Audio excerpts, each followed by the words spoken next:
సీతకి రాముడే సొంతమయ్యే చోటిది నీలతో ఆకాశం వీయముందే వేళిది మూడు ముళ్ళు వేస్తే మూడు లోకాలకి ముచ్చటొచ్చినమ్మా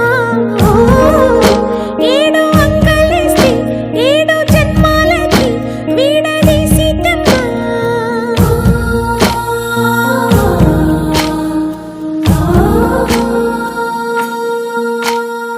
సీతమ్మ వాకిట్లో సిరిమల్లె